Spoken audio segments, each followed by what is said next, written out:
Datuk Seri Ismail Sabri Yaakob mengumumkan beliau sedia berundur daripada arus perdana politik untuk berehat, terutama apabila rancangan beliau sebelum ini untuk berbuat demikian selepas berakhir penggal PRU14 belum terlaksana. Perancangan awal untuk berehat tersasar selepas beliau dilantik menjadi Perdana Menteri ke-9 pada 20 Ogos 2021 bagi menggantikan Tan Sri Muhyiddin Yassin susulan pergolakan dalam pentadbiran kerajaan ketika itu. Saya ada merancang jika menang PRU14, saya akan terus jadi menteri. Selepas itu, berhenti dan jadi senator. Tamat perkhidmatan senator, saya akan terus berhenti, katanya dalam pertemuan dengan Berita Harian baru-baru ini. Dengan masalah dalaman UMNO, susulan prestasi buruk pada PRU15, ahli Parlimen Berak itu yang dilihat seperti tidak sehaluan dengan kepimpinan tertinggi, parti berkata PRU pada 19 November lalu adalah yang terakhir disertainya.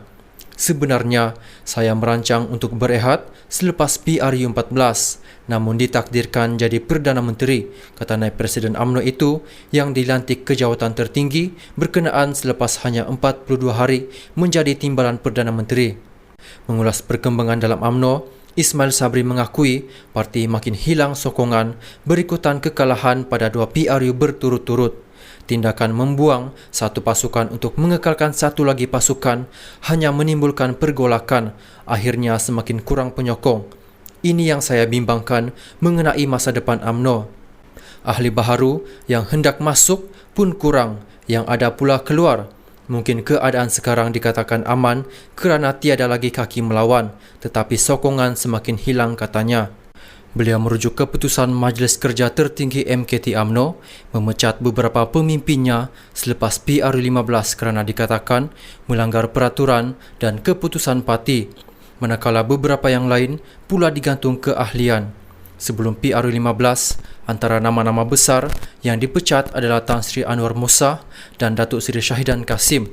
Disusuli, pemecatan terbaru membabitkan Khairi Jamaluddin dan Tan Sri Noh Omar pada 27 Januari lalu.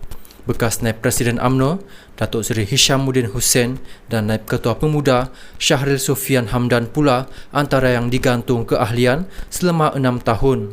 Khairi dan Noh antara yang lantang mengkritik kepimpinan Presiden Datuk Seri Dr. Ahmad Zahid Hamidi dan keputusan Perhimpunan Agung UMNO 2022 pertengahan Januari lalu yang meluluskan usul tiada pertandingan 2 jawatan tertinggi parti. Mengenai hasil PAU 2022 itu, Ismail Sabri berkata beliau menghormati keputusan majoriti perwakilan perhimpunan berkenaan yang diundi bersetuju meluluskan usul 2 jawatan tertinggi parti tidak dipertandingkan. Setakat ini, saya hormati keputusan PAU kecuali ROS pendaftar pertubuhan buat keputusan sebaliknya. Kalau ROS buat keputusan lain, kita akan putuskan bila masanya tiba, katanya merujuk laporan dibuat 2 ahli UMNO kepada ROS berhubung usul yang dipertikaikan itu. Kata ahli Parlimen Berak itu, beliau difahamkan ROS sudah menjawab surat aduan dibuat 2 pengadu terbabit dan sedang menjalankan siasatan.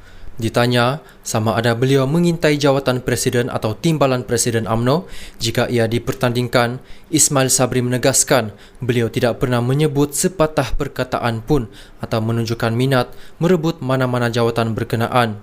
Bagi saya, kalau nak berlawan tidak boleh ramai-ramai. Satu jawatan direbut sampai 3-4 orang. Ini tiada makna, menyebabkan UMNO berpecah. Jadi saya kata kena tengok dahulu keputusan parti ada pertandingan atau tidak. Bekas Perdana Menteri juga menegaskan beliau tidak pernah mempersoalkan keputusan MKT memecat beberapa pemimpin parti atau merujuk tindakan itu sebagai haram. Cuma saya pertikai prosesnya kerana tidak mengikut prosedur dan peruntukan perundangan dalam perlembagaan parti.